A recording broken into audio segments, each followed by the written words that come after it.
El papel de la autoconsciencia en la transformación personal. Cuarta parte y última.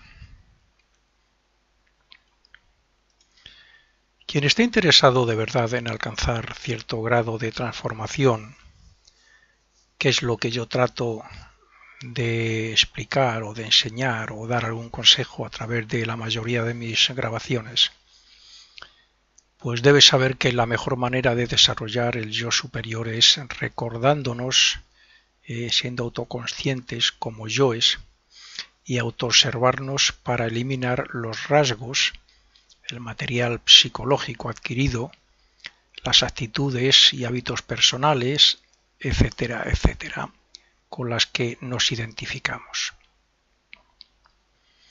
De esta forma damos cumplimiento también a las frases de Cristo cuando se refería a que una semilla no puede dar frutos si antes no muere.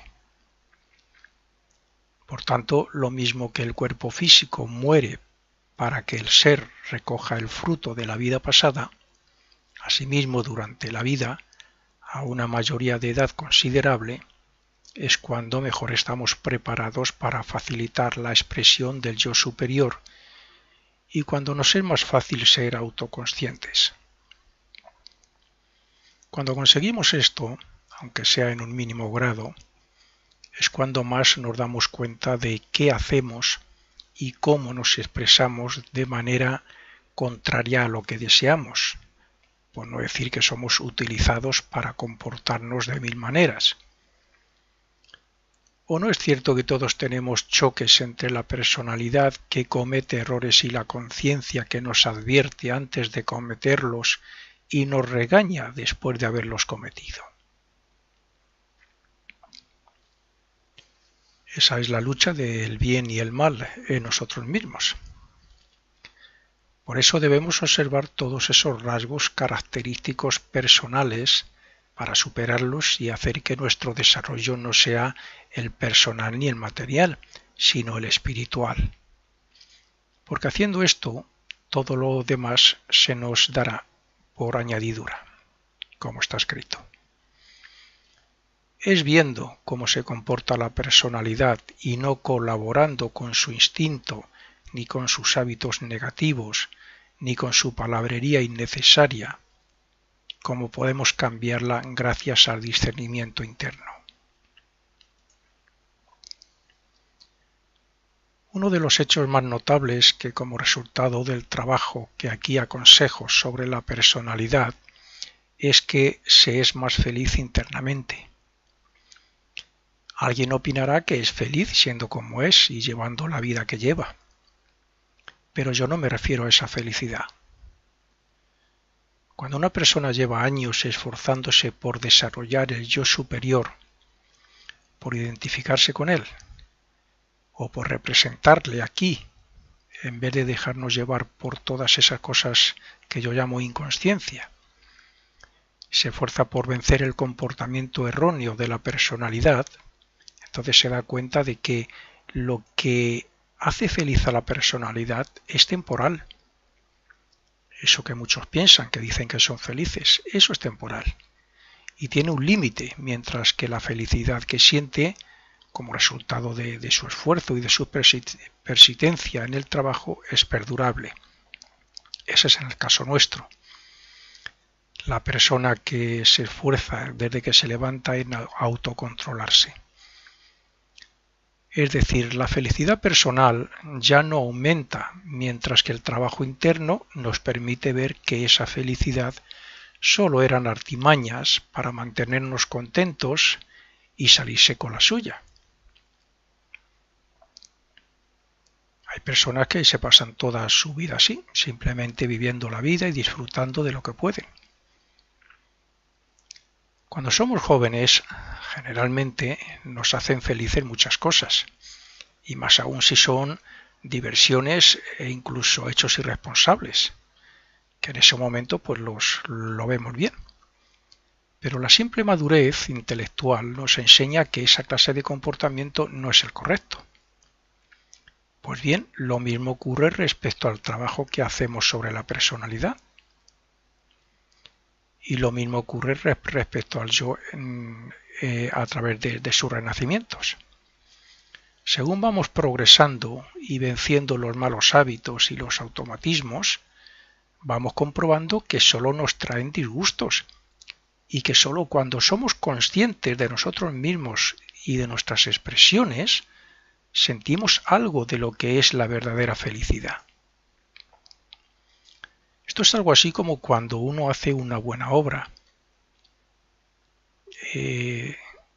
Aunque solo sea pasar por al lado de un mendigo, que otras veces hemos pasado al lado de otros y hemos sido indiferentes.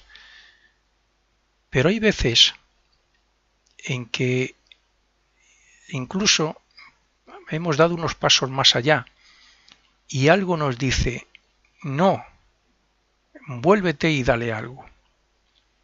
O hemos ayudado a una persona mayor que necesita ir a un sitio y no tiene quien la ayude o quien la lleve o quien la pueda hacer esas gestiones.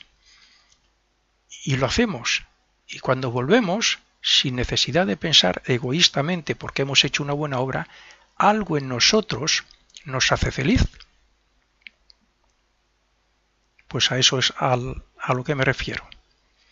La felicidad personal es la que se obtiene de cómo le trata la vida a uno o de cómo ese uno disfruta de ella y de los placeres, de acuerdo a sus posibilidades. La felicidad interna es la que se obtiene según vamos venciendo esos deseos de placeres y de felicidad personal. Es otra clase de felicidad. La verdadera felicidad no depende de la vida externa, sino de la interna. Ni tampoco depende de lo que nos pueda suceder, sino de las causas y del trabajo interno que nosotros hacemos con tal de acercarnos al yo superior. Y para conseguir esa felicidad, tal y como estamos hablando a lo largo de todas estas grabaciones, tenemos que hacer esa transformación basada en la conciencia, un cambio de conciencia. Ser conscientes y dejar de ser inconscientes, dejar de estar dormidos, dominados por todas esas cosas que nos dominan todos los días. Podríamos también mencionar aquí aquel pasaje bíblico donde Cristo expulsa a los mercaderes porque no compartían sus actitudes o las leyes. Esto, hay personas que lo interpretan como que se refería a la personalidad misma. Los mercaderes son el aspecto interno, la mente y el cuerpo de deseos, cuando están dormidos y actuando a su manera. Engaños, robos, estafas, fraudes, mentiras. Pero cuando el yo llega, que es el que respeta la ley, que es el que actúa con naturalidad y de acuerdo a lo espiritual, intenta expulsar a esos mercaderes, que no es otra cosa que tal y como estamos hablando en estas conferencias, expulsar a esos yoes. Cuando cualquiera de nosotros actúa como esos mercaderes indecentes y egoístas, andamos por esos barrios bajos, donde no podemos encontrar nada más que delincuentes y problemas. Cuando uno piensa o cuando uno cae en un vicio y se junta con personas que tienen esos mismos vicios, pues es muy difícil salir. Y caemos y nos metemos más en ese ambiente y podemos llegar pues a hacer verdaderas barbaridades. Es decir, cuando nos fiamos al 100% de la personalidad y seguimos sus directrices más bajas, no nos pueden traer nada bueno ni podemos recibir ayuda de nuestro yo en forma de intuición ni de inspiración, como algunas veces pasa. Para recibir ayuda de arriba debemos andar por mejores sitios, o sea, tener mayor control sobre la personalidad. ¿Qué significa esto? Obsérvense y analicen qué clase de deseos, pensamientos y emociones tienen cuando sienten odio o ira. O si lo han tenido alguna vez, acuérdense de ello. ¿Cuántas veces han actuado de tal manera que cuando ha pasado todo se han avergonzado de su comportamiento? Creo que a todos nos ha podido pasar alguna vez. Luego entonces, nos podríamos considerar un campo de batalla donde el yo intenta derrotar a la personalidad, como ocurre con el personaje de Arjuna en el Bhagavad Gita. El Bhagavad Gita también trata precisamente sobre eso, la lucha del yo superior, del ego, contra todos esos yoes. Es la purificación. En nosotros está utilizar la energía y la vida para satisfacer los deseos y para identificarnos con las emociones y con la manera de pensar de la mente, o observar cómo se comporta todo eso en nosotros para acostumbrarnos a actuar como actuaría el verdadero yo. Son los deseos y las emociones negativas las que llevan a pensar que esa forma de vida es la que nos trae felicidad. Y si nosotros estamos identificados con nuestra mente, actuaremos así y nunca hallaremos el camino que nos lleva a la realidad. Una de las mayores ventajas que lleva consigo este trabajo interno, del que estamos hablando aquí, es que la misma persistencia de la autoobservación hace que desarrollemos la concentración mental. Con esto se desarrolla la concentración mental y la voluntad. Son muchas las personas que en mis conferencias y cursos me han dicho que les cuesta mucho mantener la mente enfocada sobre un asunto sin saber que eso se debe a que no tienen una idea o motivo específico de meditación como base. Generalmente la mente se acomoda y piensa en las cosas rutinarias, monótonas, es decir, en lo que nos domina y en lo que consideramos hábitos, pero no utilizamos la voluntad para imponerla sobre la mente para pensar en hechos o motivos que ayuden al desarrollo interno. Es conveniente recordarse a sí mismo, o sea, ser consciente de que somos un yo que está por encima de la personalidad. Recordarse que la mente es un vehículo del yo y que debería estar bajo su control, ya que cada uno es responsable de lo que piensa. La razón nos dirá si un hecho es verdadero o falso, si es bueno o malo, o si nos ayuda en algo pensar en un hecho o debemos desecharlo y dejarlo pasar. Pero si elegimos pensar en ello, estaremos creando una causa que tarde o temprano tendrá su efecto sobre nosotros. Ante la ley de consecuencia no podemos disculparnos y decir que no nos dimos cuenta de que la mente, por ejemplo, pues estaba criticando, porque la crítica es un defecto que debemos superar con la voluntad. Así es que cuando la personalidad practica muy a menudo algún tipo de maldad, es lógico que atraiga hacia su aura toda negatividad relacionada con la que él tiene. Y por eso deberíamos concentrar o enfocar la mente sobre uno mismo, en sí mismo. La concentración de la mente por parte del yo para la observación de ella misma con la intención de eliminar lo negativo de la personalidad no sólo eleva la conciencia personal, sino que también atrae vibraciones del ambiente donde nos encontramos que estén en sintonía con las que expresamos y llevamos en nuestra aura.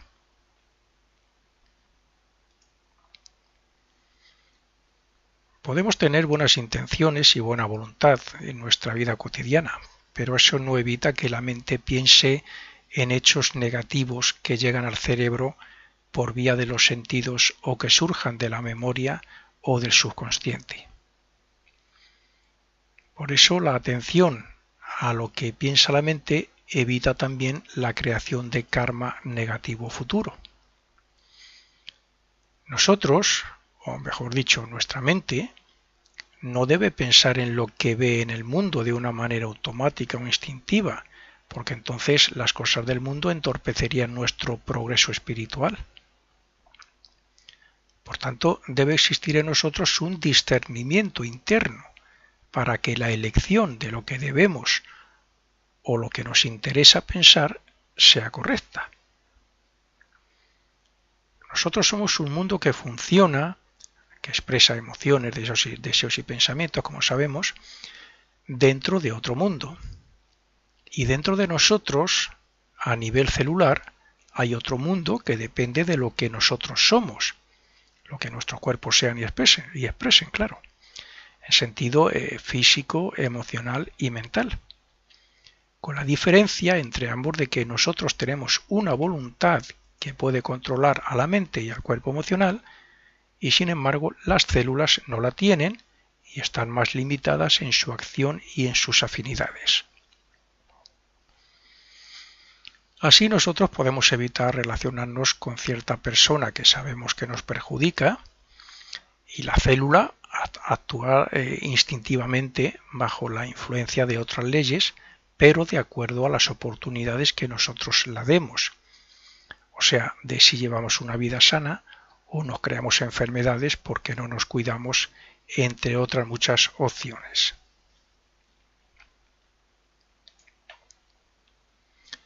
Las personas que se recuerdan a sí mismas como un yo de buena voluntad que quiere autoobservarse para eliminar sus defectos y fortalecer sus virtudes, está haciendo un buen trabajo sobre la memoria personal. Estas personas se están fortaleciendo o sentando las bases que formarán una memoria llena de positivismo. Pero las personas que están dormidas respecto a estas enseñanzas y que solo se preocupan de vivir la vida material y del placer, que sabemos que es deseos, emociones egoístas, de odio, de rencor, etc., pues esas personas están haciendo que la memoria les recuerde las negatividades que contiene en sí misma. Esto significa que si una persona así no se autoobservara, pasará y terminará su vida dominada por los hechos y tendencias de las cuales tendrá que dar cuenta después de la muerte del cuerpo físico.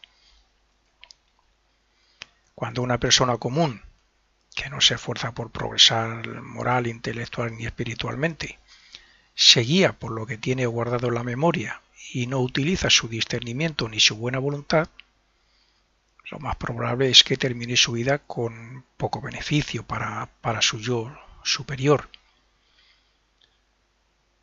Cuando nos autoobservamos para ver qué yoes nos dominan y cómo lo hacen, también nos podemos sentir la pequeña voz de la conciencia, del yo superior, que nos indica qué trabajo debemos hacer o al menos qué nos debería preocupar respecto al progreso espiritual. Y aquí también juega un papel importante la memoria, porque nos recordará lo que hemos hecho en el pasado en ese sentido. Si estamos evolucionando, significa que hay una meta o un fin, y ese fin no es otro que transformemos la personalidad en espiritualidad. Pero el lado material de la vida y la naturaleza personal ayudan poco en ese sentido. Los que ya nacen con algún progreso espiritual notable no solo buscan la verdad y la realidad por el medio que tengan a su alcance, sino que incluso notan que hay muchos aspectos que no les satisfacen en la vida. Su discernimiento les capacita para ver más fácilmente el bien y el mal, dónde tienen que ir y por dónde no. Estas personas son las que buscan y encuentran algo que satisfaga su inquietud interna y que les ayude a desarrollar su espíritu en detrimento de la personalidad. Recordemos que por mucha riqueza y disfrute de la vida que tengamos, no vamos a progresar espiritualmente ni un solo grado. Es necesario encontrar algo que llene la necesidad de progreso espiritual. Sean estas enseñanzas, sea el ocultismo, sea cualquier otro. Solo trabajando en ese sentido podremos escuchar cada vez más clara la voz de nuestro verdadero yo. lo que nos llega por vía de los sentidos tampoco nos puede ayudar mucho si no lo pasamos por el tamiz del discernimiento y de la buena voluntad. Es necesario nuevas ideas o el desarrollo de nuevos y más elevados ideales. La ayuda de nuestro ser está siempre dispuesta para ayudarnos, pero si no le facilitamos los medios limpiando nuestro templo de negatividades, nunca nos llegará y nunca podremos ver su luz.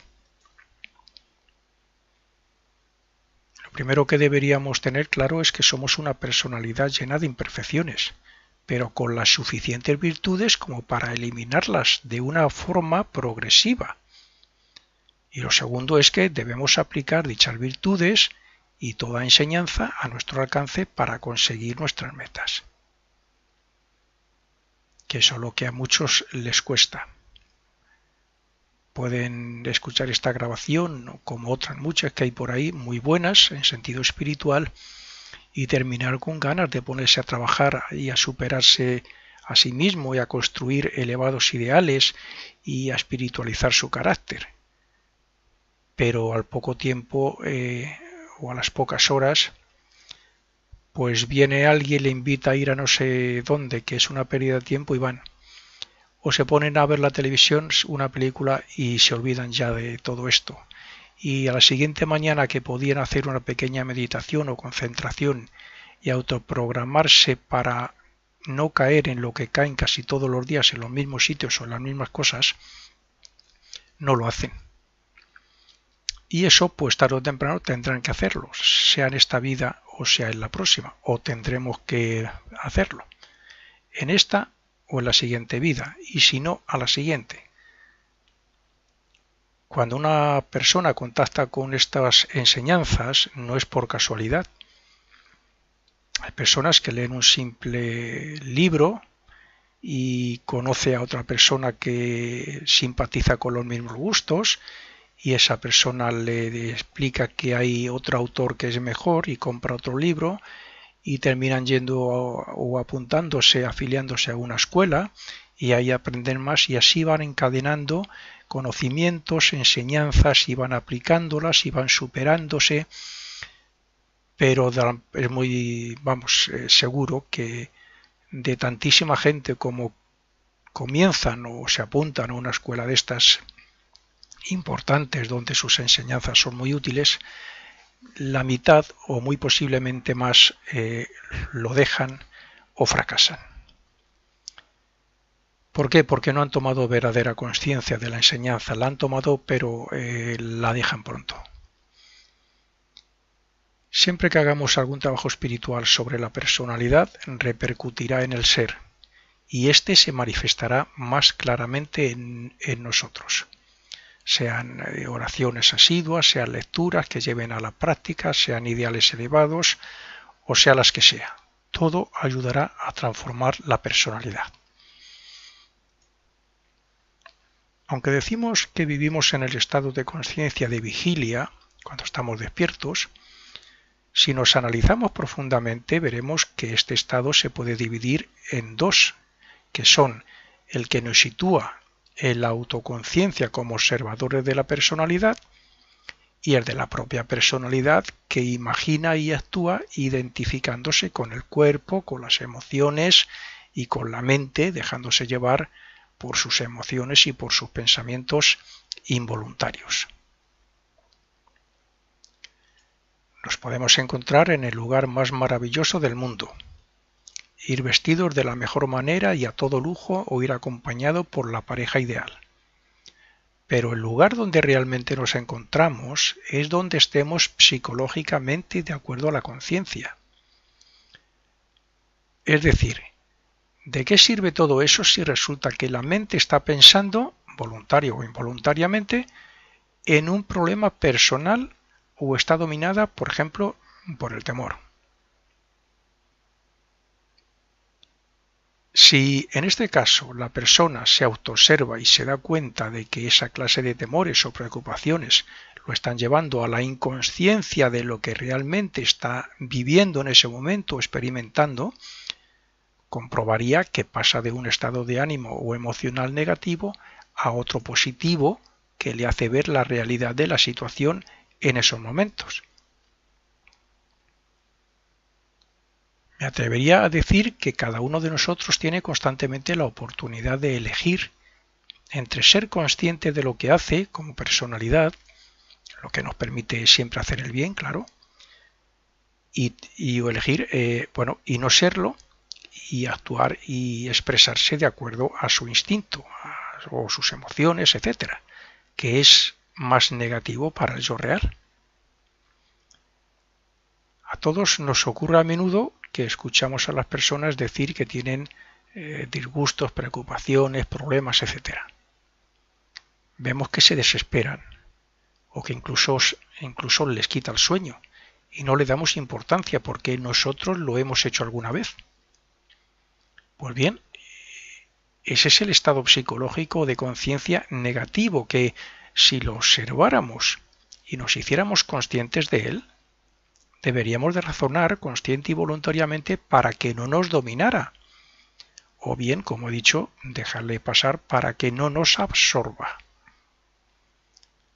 Si nuestra vida estuviera dominada por esa inconsciencia, por esas emociones o por la propia mente automática, nos pasaríamos gran parte del tiempo disgustados y amargados, porque un estado emocional negativo lleva a otro o crea otro de similares características.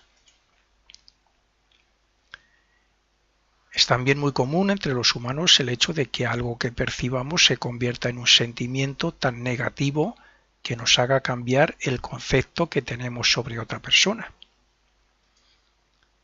Podemos tener un buen concepto sobre un compañero de trabajo basado en el conocimiento que tenemos sobre él.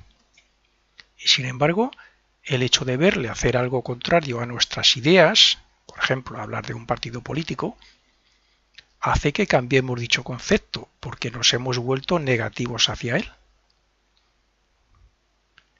Cualquier hecho que percibamos por algún sentido nos puede hacer suspicaces, estar a la defensiva o pasar al ataque y hacer que todo lo bueno que veíamos en la otra persona se convierta en algo malo que nos separe de ella.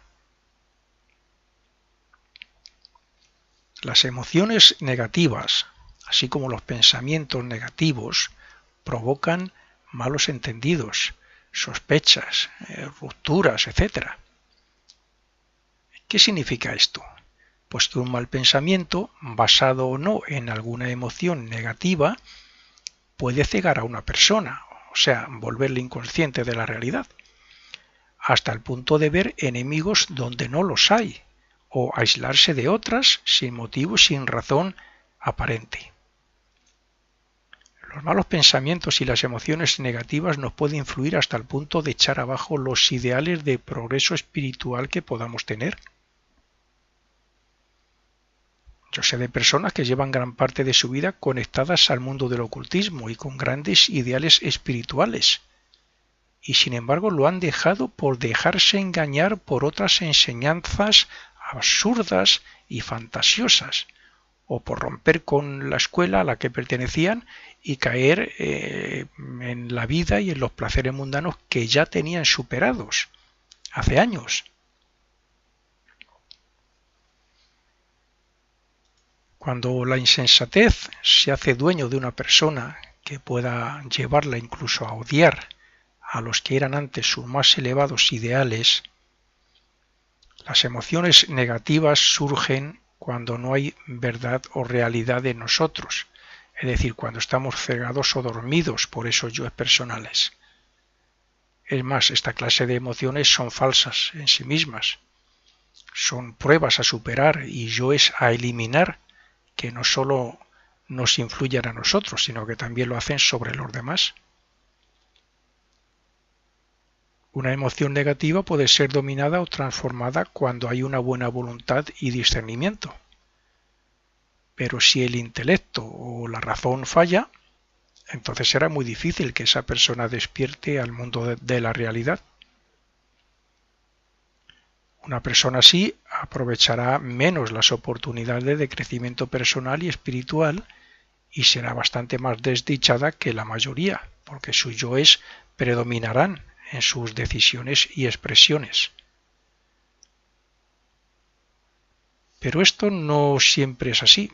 Yo he conocido personas que han llevado una vida normal y que no han tenido elevados ideales, pero tampoco han sido unos sinvergüenzas. Sin embargo, a una edad avanzada han descubierto enseñanzas como estas, o como las de la filosofía oculta, y han impuesto su voluntad y su discernimiento hasta el punto de vencer sus malos hábitos y de ser y hacerse verdaderos aspirantes espirituales o ejemplos a seguir. Una emoción negativa que es admitida y escuchada por la mente incontrolada, cuando no somos conscientes de lo que piensa, puede cambiar muchos buenos conceptos que tenemos sobre el mundo o sobre otras personas. Nos puede deprimir, enfadar y hacernos desgraciados si no sabemos actuar contra ella o si no la sabemos parar. Solo cuando hay buena voluntad, buenas actitudes y una expectante observación sobre uno mismo, podemos estar seguros de que vamos por el buen camino. Nacemos libres de personalidad, pero según vamos conociendo el mundo y a las personas, según vamos aprendiendo de las experiencias y de las personas, y según sea nuestra voluntad y nuestro discernimiento, así podemos ser arrastrados por esa personalidad creada o bien controlarla hasta cierto grado. Opinan muchos que cuantas más oportunidades y éxitos materiales, más felicidad. Cierto, pero también más inconsciencia del ser y menos desarrollo espiritual en la mayoría de los casos. Una persona puede llegar a lo más alto gracias a su ambición y a su esfuerzo, pero si solo lo hace para disfrutar de los placeres personales, es que no conoce a su personalidad. Si no conocemos algo, no podemos hablar sobre ello en sentido de bueno o malo, o beneficioso o perjudicial. Y eso es lo que ocurre con la personalidad, con todas sus malas inclinaciones y deseos y con todos sus defectos. Mientras no estemos acordándonos de estas enseñanzas, sea recordándonos a nosotros mismos en estos momentos, lo suficiente como para ser verdaderos observadores de nuestra personalidad y de nuestro carácter, pues mientras no hagamos eso no nos conoceremos como personas y no podremos rectificar nuestros defectos, nuestros deseos, nuestras inclinaciones, etcétera, etcétera. Cuanta mayor conciencia tengamos sobre la personalidad, mayor posibilidad de conocer esos yoes y mayor poder para separarnos de ellos y transformarlos. El verdadero yo solo puede creer gracias al conocimiento de la verdad y de la realidad. Por tanto, mientras el hombre siga identificándose con los placeres de la tierra y con sus deseos y sus emociones, así como con su forma de pensar según dichos deseos y emociones, el yo no podrá creer y la personalidad seguirá dormida respecto a la vida superior. Cuando tenemos una idea falsa sobre nosotros mismos, es decir, creer que somos lo que no deberíamos ser, entonces encontramos muchos disgustos y nos creamos muchos problemas. Y todo porque hemos creado una personalidad llena de deseos, sentimientos y emociones que casi obligan a pensar a la mente de una forma contraria a lo que debería ser la verdadera conciencia del yo. Es necesario crear un elevado ideal de nosotros y pasar a la práctica, si de verdad queremos elevar progresivamente nuestra conciencia al mundo del espíritu. Dice uno de los axiomas herméticos más conocidos que como es arriba es abajo, y al contrario, lo que significa que si lo aplicamos a la voluntad, nuestra voluntad es superior o diferente a la de otros, de acuerdo al desarrollo evolutivo de cada uno, claro. y que ocurre lo mismo si comparamos la nuestra con la de Dios. La voluntad, tenga el desarrollo que tenga, tiene un mismo origen y un mismo fin. Es decir, está unida al espíritu y se manifiesta cuando la forma ha evolucionado lo suficiente como para manifestarla por medio de la razón. Pero como estamos evolucionando a través de diferentes cuerpos, significa que la voluntad no tiene en todos el mismo grado de manifestación ni de poder. Sí coincidimos todos en una cosa, en que como la voluntad está unida al verdadero yo, cuanto más manifestación de éste, más poder de la voluntad. Por consiguiente, ¿qué voluntad tiene y hasta qué punto se desarrolla la misma en las personas que observan poco y actúan más por hábitos e instinto que por voluntad y razonamiento? La persona que se autoobserva y se autoanaliza poco se puede pasar todo el día criticando a los demás y fijándose en sus defectos y vivir tranquilamente, casi sin darse cuenta de lo que está haciendo. Pero quien se autoobserva y quien está expectante sobre sí mismo, ocupando la posición más elevada que puede de su propio yo, estará eliminando esos defectos a la vez que desarrolla la voluntad. El mineral y el vegetal no tienen deseos ni voluntad. El animal tiene deseos. Algún día tendrán voluntad también. Y se manifiesta y vive de acuerdo a esos deseos, emociones, instintos y hábitos. El hombre tiene voluntad, pero todavía está dormido, entre comillas, y se guía en gran parte igual que el animal. Lo que significa que su voluntad es muy afín a esos muchos yoes que todos tenemos, pero que la utilizamos poco como verdaderos yoes o seres creados por Dios. ¿Podemos decir que tenemos varias voluntades? Aunque la voluntad es una, como lo es el espíritu, podríamos decir que sí. Las matemáticas son abstractas. Por tanto, el matemático, el químico, el físico, tendrán que imponer su voluntad casi constantemente cuando están trabajando. Tendrá que imponer su voluntad para concentrar su mente en sus trabajos e investigaciones. Esa es una gran voluntad puesta al servicio de la humanidad. Pero, ¿qué ocurre respecto al que tiene una mente ociosa y tiene un trabajo común donde no tiene que utilizar casi su voluntad por ser una rutina o incluso no trabaja? Pues que tiene otro grado de voluntad y que, como consecuencia, no está tan despierto ni está tan preparado como para autoobservarse y darse cuenta de que aún le queda mucho que superar de los aspectos que nos asemejan al animal. Si actuamos por instinto o de forma automática, desarrollaremos poco la voluntad. Pero si nos identificamos con, por ejemplo, el impulso incontrolado, el instinto, este se impondrá y tomará el lugar de la voluntad.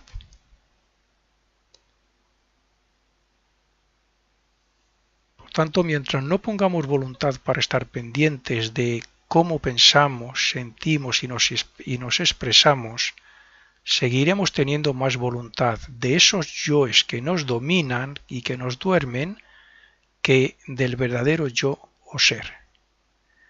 Y si no hay voluntad de cambio, tampoco habrá desarrollo del alma. Fin de la cuarta parte. Que el cuerpo físico muere para que el ser recoja el fruto de la vida pasada, asimismo durante la vida, a una mayoría de edad considerable, es cuando mejor estamos preparados para facilitar la expresión del yo superior y cuando nos es más fácil ser autoconscientes.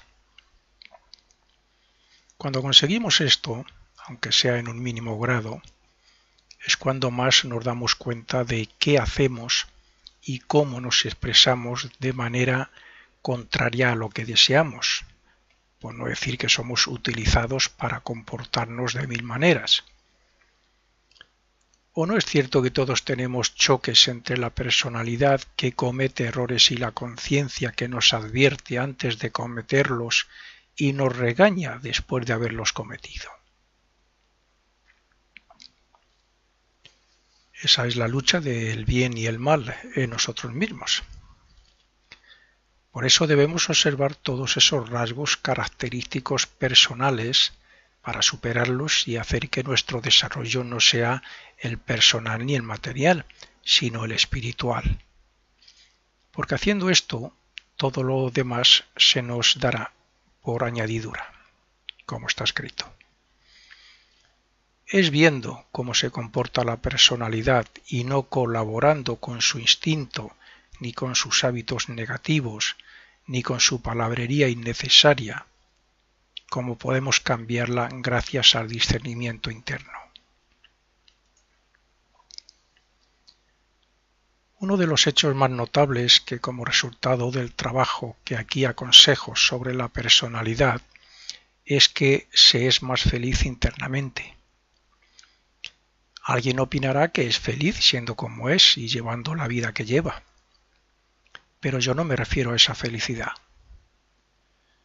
Cuando una persona lleva años esforzándose por desarrollar el yo superior, por identificarse con él, o por representarle aquí, en vez de dejarnos llevar por todas esas cosas que yo llamo inconsciencia, responsables, que en ese momento pues lo vemos bien. Pero la simple madurez intelectual nos enseña que esa clase de comportamiento no es el correcto. Pues bien, lo mismo ocurre respecto al trabajo que hacemos sobre la personalidad. Y lo mismo ocurre respecto al yo a través de sus renacimientos. Según vamos progresando y venciendo los malos hábitos y los automatismos, vamos comprobando que solo nos traen disgustos y que solo cuando somos conscientes de nosotros mismos y de nuestras expresiones, sentimos algo de lo que es la verdadera felicidad. Esto es algo así como cuando uno hace una buena obra. Aunque solo sea pasar por al lado de un mendigo, que otras veces hemos pasado al lado de otros y hemos sido indiferentes. Pero hay veces en que incluso hemos dado unos pasos más allá y algo nos dice, se esfuerza por vencer el comportamiento erróneo de la personalidad, entonces se da cuenta de que lo que hace feliz a la personalidad es temporal. Eso que muchos piensan, que dicen que son felices, eso es temporal y tiene un límite, mientras que la felicidad que siente como resultado de su esfuerzo y de su persistencia en el trabajo es perdurable. Ese es en el caso nuestro. La persona que se esfuerza desde que se levanta en autocontrolarse.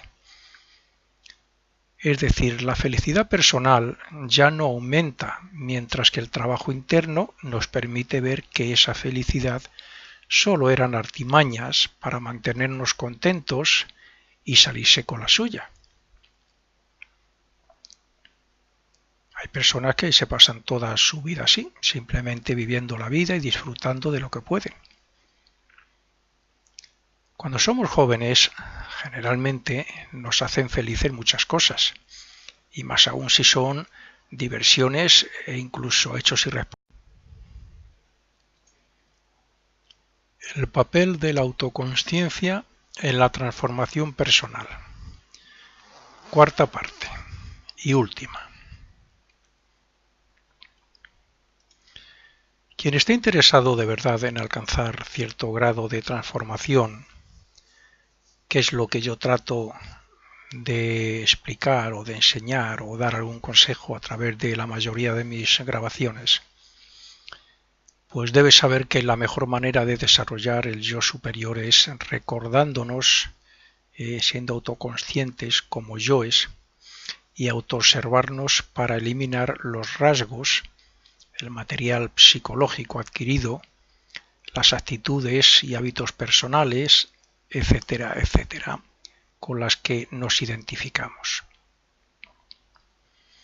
De esta forma, damos cumplimiento también a las frases de Cristo cuando se refería a que una semilla no puede dar frutos si antes no muere. Por tanto, lo mismo